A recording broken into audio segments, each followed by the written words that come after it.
Je m'appelle Maurice Lepage. Je suis l'inventeur, le concepteur et le distributeur de la technologie LM Innovation. Donc la technologie LM Innovation, c'est quoi? C'est une technologie qui permet de structurer l'eau, de lui redonner toutes ses qualités qu'elle avait, sa qualité originale qu'elle avait il y a encore 150 ans, 200 ans avant l'arrivée des usines et l'électricité. Alors, on me demande souvent, mais comment vous est venue l'idée d'inventer une technologie sur l'eau? Eh bien, moi je suis électronicien de formation, j'ai travaillé un peu partout dans le monde entier en électronique industrielle, en électronique audiovisuelle également. Et donc depuis toujours je m'intéresse aux électrons, aux longueurs d'onde, aux fréquences. Et un jour j'ai entendu un article sur un chercheur français, un grand savant qui s'appelait Jacques Benveniste. Voilà. Ce monsieur-là, qui était nobelisable pour avoir trouvé quelque chose sur le facteur rhésus sanguin, et à qui on a demandé un jour de travailler sur l'homéopathie pour pouvoir de façon scientifique expliquer ce qu'était l'homéopathie. Et en travaillant sur l'homéopathie, il a découvert ce qu'il appelait lui la mémoire de l'eau. Moi, ça m'a un peu intéressé. Qu'est-ce que c'est que la mémoire de l'eau? Évidemment, ce n'est pas la mémoire comme on peut l'imaginer, c'est une mémoire magnétique. Et je l'ai lu et j'ai été passionné. Je suis allé chercher de la documentation sur Internet et du coup, je me suis intéressé à l'eau. Je voulais un peu changer d'orientation professionnelle. J'avais 40 ans, 42 ans et j'en avais un peu marre de voyager à travers le monde entier comme ça et je me suis intéressé à l'eau. Et en fait, ce qui m'intéressait dans l'eau, c'était l'électronique de l'eau, c'est-à-dire les électrons autour des atomes. Et donc, je me suis aperçu que l'eau qu'on buvait aujourd'hui était une eau morte. Une eau, donc j'ai lu beaucoup de choses, hein, évidemment, j'ai rencontré beaucoup de scientifiques. Cette eau-là, je me suis dit, qu'est-ce qu'il faut faire pour lui redonner la vie? Quels sont les intérêts d'une eau vivante, d'une bonne eau, quoi? Quelles sont ses qualités? Et ces qualités, elles ont été aujourd'hui remplacées par la chimie, hein, entre autres, puisqu'on a fabriqué des tensioactifs, on a fabriqué tout un tas de choses, alors qu'une eau qui est dite structurée, c'est-à-dire qu'elle a retrouvé sa cohérence, son ordre, on dit qu'elle est ordonnée. Quand on a permis à tous les atomes de pouvoir se réunir et de travailler ensemble, eh bien on a une eau structurée. J'ai commencé à travailler sur l'eau, j'ai regardé un peu la composition chimique, on la connaît tous, c'est H2O. Ensuite j'ai regardé le nombre d'électrons, le nombre de protons, pourquoi ça pouvait les perturber, pourquoi on avait une eau aujourd'hui, si on ne mettait pas du chlore ou du peroxyde d'hydrogène, très vite on avait des algues qui se développent, des germes pathogènes, des bactéries pathogènes, alors que théoriquement l'eau elle a tout un tas de qualités qui lui permettent justement de pouvoir s'auto-épurer. Et donc j'ai commencé à me dire mais comment on pourrait faire pour enlever, qu'est-ce qui peut gêner dans l'eau, voilà, dans un premier temps. Qu'est-ce qui peut gêner dans l'eau? Eh bien, je me suis aperçu que c'était les charges électriques, électromagnétiques qui étaient générées par du matériel artificiel aujourd'hui, les antennes relais, l'électricité ambiante, le 50 Hz, les pompes dans les forages, les électrovannes. Enfin, toute la partie électrique amène des charges et l'eau est conductrice d'électricité. On le sait, elle est capable de conduire le son, la lumière, mais également l'électricité, malheureusement. Je me suis imaginé que les atomes pouvaient être perturbés par toutes ces charges énormes. On peut retrouver des fois plus de 80 volts au mètre dans l'eau. Hein. On est sur des liaisons qui sont en nanovolts et je me suis dit, mais comment on pourrait faire pour, si on enlevait ces charges électriques dans l'eau, est-ce que les atomes pourraient se faire et se défaire à la vitesse normale, c'est-à-dire 10 puissance moins 12, 1 milliard de fois seconde. J'ai commencé à fabriquer des appareils électroniques avec des sondes pour voir si on ne pouvait pas neutraliser, envoyer des neutrons, mais ce n'est pas comme ça que ça fonctionne. Et puis après, je me suis rapproché de la nature et j'ai lu beaucoup de livres, notamment Victor Schönberger avec le vortex. Et je me suis un peu inspiré de son vortex et je me suis dit, je vais créer une technologie où il y a le vortex à l'intérieur et peut-être que le vortex va nous enlever les charges électriques. C'est la première partie de mes recherches. Voilà, donc en fait, je me suis imaginé une solution pour enlever les charges électriques, c'est-à-dire recréer un vortex dans la technologie, car l'eau que nous avons aujourd'hui, c'est toujours H2O, ça ne change jamais. Hein.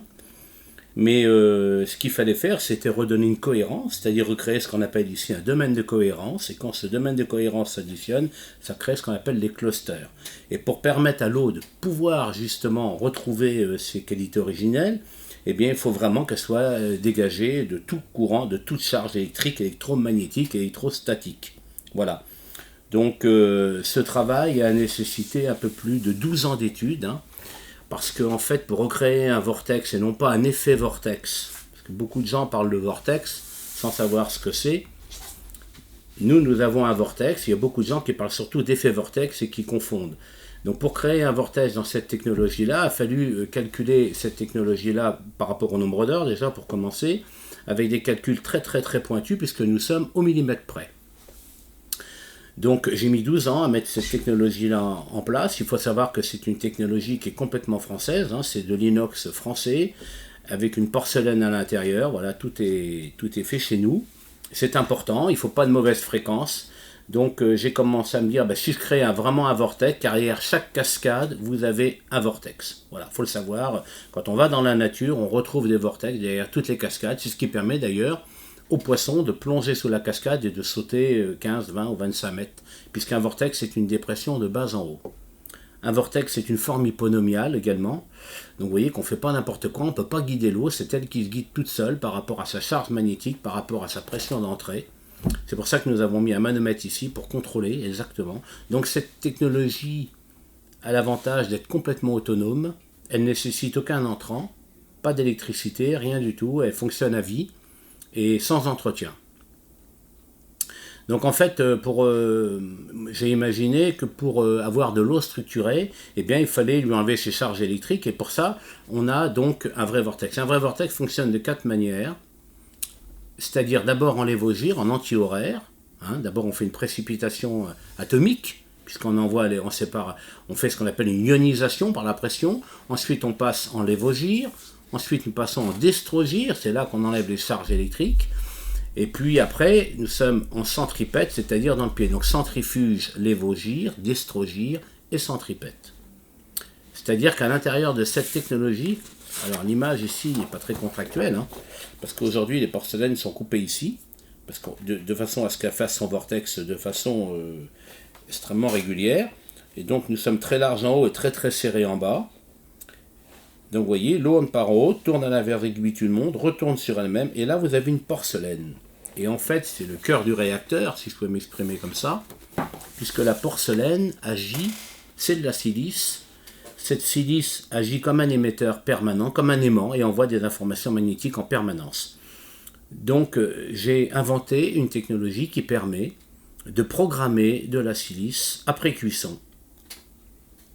Donc déjà, on met un petit peu d'informations avant la cuisson. C'est une silice extrêmement pure, à 98% de pureté. Il n'y a pas d'alumine, pas de fer et pas de cuivre.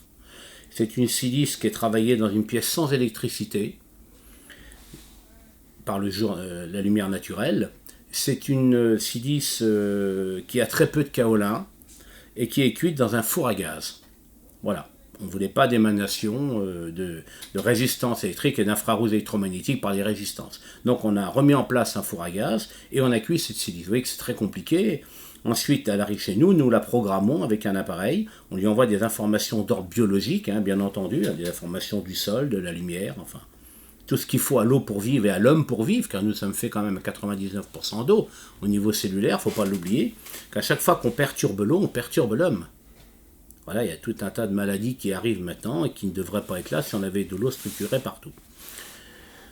Donc j'ai mis 12 ans parce qu'au départ c'est très compliqué de fabriquer un vortex. Il faut savoir quelle est la pression, quel est le débit, quelles informations il faut donner, est-ce que ça tient dans le temps, est-ce que ça peut être perturbé par des charges électriques. Donc vous voyez que la technologie par elle-même, c'est pas quelque chose de magique, c'est quelque chose qui fonctionne parfaitement à condition qu'on respecte les règles.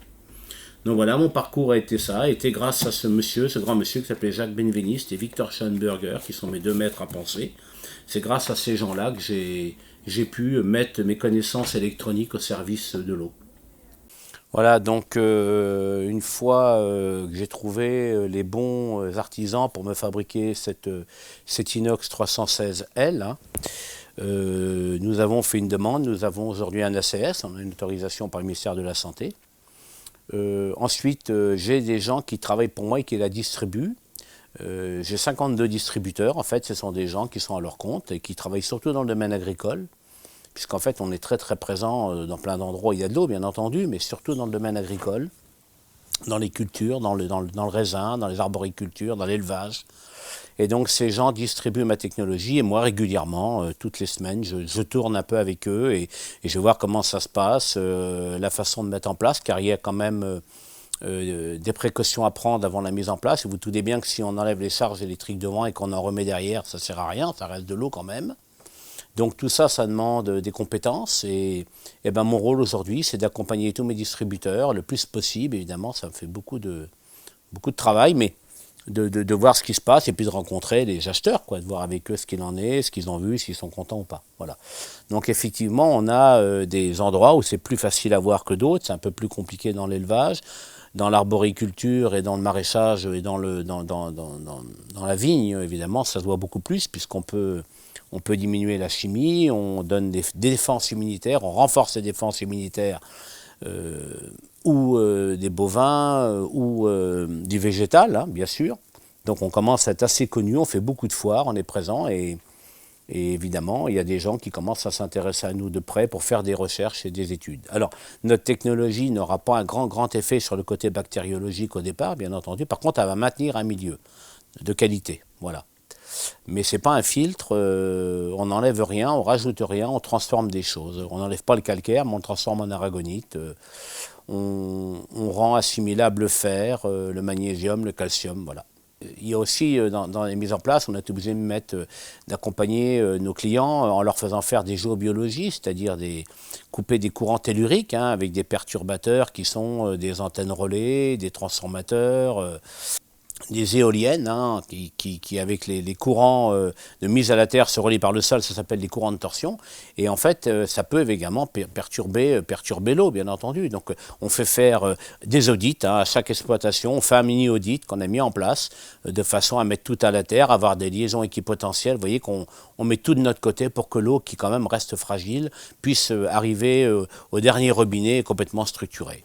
Ce qui est important pour nous, c'est que cette eau-là reste structurée pendant à peu près 5 à 6 mois à peu près. C'est-à-dire que sur 6 mois, on n'a plus de développement d'algues du tout. On a une eau qui est transparente, lumineuse et évidemment très appétante. Alors on est dans plusieurs domaines. Je vous ai parlé de l'agriculture, bien sûr, puisqu'en fait, moi si vous voulez, je suis parti dans l'agriculture parce que je ne voulais pas d'effet placebo. Hein. Et les animaux, ça marche ou ça ne marche pas. Ensuite, on a fait les grandes cultures, les très grandes cultures. Ensuite, on a fait les maraîchers, les arboriculteurs, la vigne. On est également très présent dans le domaine des piscines chez les particuliers parce qu'on ne peut pas équiper les piscines municipales. Avec les normes de la DSB, ce n'est pas possible. Donc le but pour nous, c'est d'aller chez des particuliers, de supprimer la totalité de la chimie. Puisqu'en fait, quand on installe un appareil sur une piscine, eh bien l'eau ne vire plus. Ou pratiquement plus. Ça peut arriver, évidemment, mais voilà, on a une eau qui est très lumineuse, très brillante, très enveloppante, et puis surtout, il n'y a plus d'algues. Ça ne vire plus au vert, quoi. Voilà. On est également présent, on commence à être présent dans l'industrie. On a équipé des grands noms de l'industrie qui, pour l'instant, ne veulent pas communiquer, donc je tairai leurs noms, mais des très grands noms dans le domaine de l'aviation. Dans le domaine de l'alimentaire, on travaille dans des abattoirs, on a équipé des abattoirs. Vous voyez, à chaque fois, ça se conclut par des réductions de produits chimiques avec un nettoyage beaucoup plus facilité, car quand on a une eau structurée comme ça, la température ne sert plus à rien. On peut laver de l'inox avec de l'eau à 14 ou 15 degrés.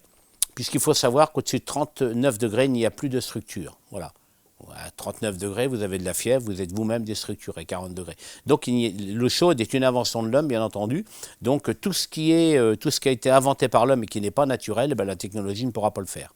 Alors aujourd'hui, au bout de la 5e année d'exploitation, la conclusion est que je suis un homme extrêmement heureux puisque j'ai l'impression d'apporter beaucoup de bonheur autour de nous. Ça crée vraiment des relations magnifiques. Les gens qui s'équipent sont très heureux, on le partage et c'est formidable de voir qu'on a des cultures qui poussent avec beaucoup moins de chimie, qu'on a des animaux qui vont bien, que les gens qui boivent cette eau-là, bien entendu, y ont vu un grand intérêt, aussi bien sur la peau que sur plein de choses au niveau du corps. Alors, encore une fois, ce n'est pas un appareil médical, hein, mais c'est de l'eau à qui on a redonné toutes ses qualités. Vraiment, pour moi, c'est un très très grand bonheur de faire partager cette technologie. Et les gens, évidemment, vu que je suis quelqu'un de passionné par ce que j'ai fait, j'essaye d'extraire ma passion comme ça vers les gens qui investissent dans cet appareil. Voilà.